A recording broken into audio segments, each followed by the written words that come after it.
50 বছর অথবা 10 বছর নয়, আপনাকে শুধুমাত্র আগামী 1 বছরের জন্য পাগল হয়ে যেতে হবে। যদি আপনি চান আপনার জীবনকে পরিবর্তন করতে, তাহলে আগামী 365 দিনের জন্য পাগল হয়ে যান। আর পাগল আপনাকে কিভাবে হতে হবে তার 5টি উপায় আজকে এই ভিডিওতে বলবো। আপনি কি জানেন বর্তমানে আমাদের দেশের 89% যুবক এই কথাটা ভেবে ডিপ্রেশনে চলে যাচ্ছে, কারণ তারা প্রতিদিন একটা আফসোসের সঙ্গে বেঁচে আছে। আর ওই আফসোসটা হলো আজকের কাজটা আজকেই না করতে পারা। যখন আপনি আপনার একটি দিনকে নষ্ট করবেন, তখন আপনি আপনার একটি মাসকেও নষ্ট করে ফেলবেন, এরপরে একটি বছর, আর এরপরেই আপনার জীবনটা নষ্ট হয়ে যাবে। তো এবার সময় এসেছে নিজেকে একটি দুর্বল এবং হেরে যাওয়া মানুষ থেকে একটি শক্তিশালী মানুষ তৈরি করার। কেমন হবে যদি আমি আপনাকে বলি, আপনি আপনার আগামী 1 বছর আমাকে দিয়ে দিন, আমি আপনাকে আপনার সফলতা দিয়ে দেব, আমি আপনার স্বাধীনতা দিয়ে দেব।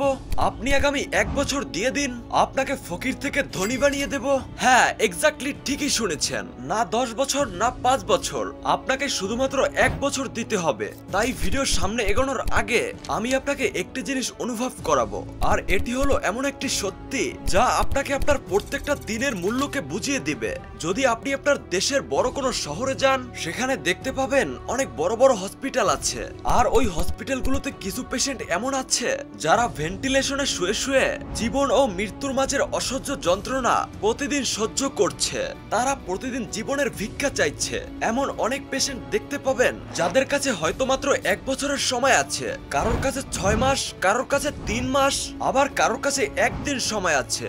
আপনি একবার ভেবে দেখুন, যদি আপনার অবস্থা ওই পেশেন্টের মতো হতো তাহলে কি হতো। আমি জানি এটা হয়তো আপনি চিন্তাও করতে পারছেন না। সিনেমার মধ্যে এইসব কিছু দেখতে আমাদের ভালো লাগে, বাট রিয়েল লাইফে যখন কারোর সঙ্গে এমনটা হয়, তখন সেই বুঝতে পারে কষ্ট কাকে বলে। যখন একটি মানুষ জানতে পারে তার কাছে আর কিছুদিন বা কিছু মাস বেঁচে আছে বেঁচে থাকার জন্য, এমন পরিস্থিতিতে ওই মানুষটি কি করে জানেন? প্রথমত আফসোস করে, দ্বিতীয়ত আশা করে বেঁচে থাকে, আর তৃতীয়ত উপরওয়ালার কাছে প্রার্থনা করে। আর এখন আপনি যেই অবস্থায় আছেন, তাতে এখন আপনার উপরওয়ালাকে ধন্যবাদ দেওয়া উচিত যে এই মুহূর্তে আপনার এইসব কিছু করার দরকার নেই। এর কারণ হলো আপনার কাছে 3 মাস বা 6 মাস সময় নয়, বরং আপনার কাছে 50 থেকে 60 বছরের জীবন পড়ে আছে। কোর্ট যখন কোনো একটি মানুষকে শাস্তি দেয়, তখন ওই মানুষটি বুঝতে পারে যে তার স্বাধীন থাকার জীবনটা শেষ হয়ে গেছে, এখন তাকে জেলের মধ্যেই বন্দী থাকতে হবে। একইভাবে উপরওয়ালা যখন ডক্টর হয়ে আপনার ওয়ারেন্ট আপনার হাতে দেয়, তখন একটি মানুষ বিশ্বাস করতে পারে না যে তার সঙ্গে এমনটা হচ্ছে। বাট সত্যি হলো এটাই, ওই মানুষ এই পৃথিবীতে বেশি দিন আর থাকতে পারবে না। তাই এখন সময় এসেছে আপনি নিজেকে সংশোধন করে নিন। উপরওয়ালা আপনাকে ওয়ারেন্ট পাঠানোর আগেই আপনি নিজেকে সংশোধন করে নিন, আর নিজেকে পরিবর্তন করা শুরু করে দিন। যদি উপরওয়ালা আপনাকে 70-80 বছরের জীবন দিয়ে থাকেন, তাহলে এটা আপনাকে কিছু না কিছু করার জন্যই দিয়েছেন। এর অর্থ এটা নয় যে আপনার জীবনে বারবার সুযোগ পাবেন আর আপনি বারবার আপনার সুযোগগুলোকে নষ্ট করবেন। আমি আপনাকে আগেই বললাম, আপনি এমন কোনো পেশেন্টের সাথে দেখা করবেন যেই পেশেন্ট অল্প কিছুদিনের মধ্যেই মারা যাবে, তাহলে দেখবেন সেই পেশেন্ট আপনাকে বলবে জীবনের মূল্য কত, যেই জীবনের আজ আপনি কোনো গুরুত্বই দিচ্ছেন না। কিন্তু এখন প্রশ্ন হলো, আমরা আমাদের সত্যিটা তো জেনে গেছি, এখন আমরা কি করব? আর সেটা এখন আমি আপনাদেরকে বলবো। তার আগে আপনি আরেকটি জিনিস অনুভব করুন। আপনারা কখনো পাগলামো দেখেছেন?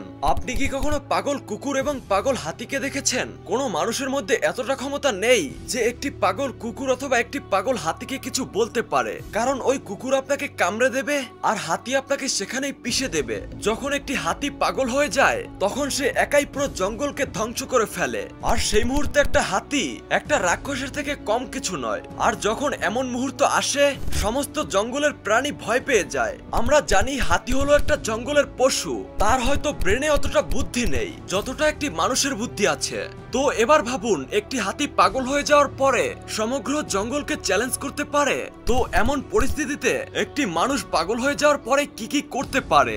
আর এমনই পাগলামি আপনার মধ্যে জাগিয়ে তুলতে হবে, আর এই পাগলামি আপনাকে আগামী 1 বছরের জন্য আপনার মধ্যে নিয়ে আসতে হবে।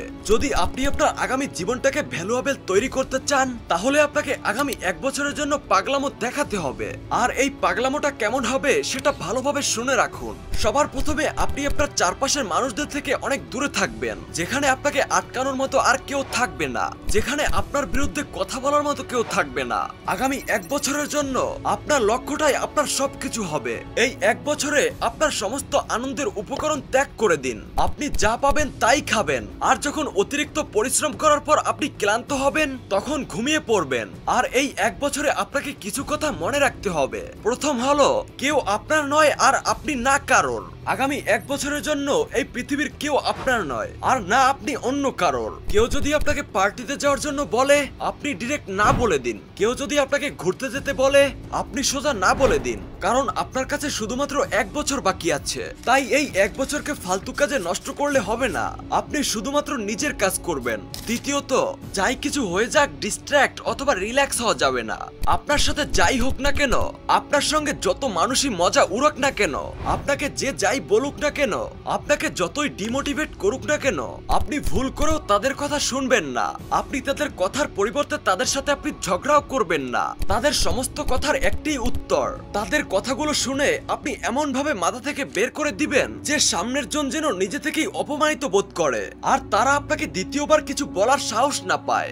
আর যখন আপনি সিরিয়াস হয়ে এত বেশি পরিশ্রম করবেন, আর তখন আপনি ছোট ছোট সফলতা পেতে থাকবেন, কিন্তু মনে রাখবেন তখন আপনি রিল্যাক্স হয়ে বসে থাকবেন না, বরং তখন আপনার পরিশ্রমটা আরো বাড়িয়ে দিতে হবে।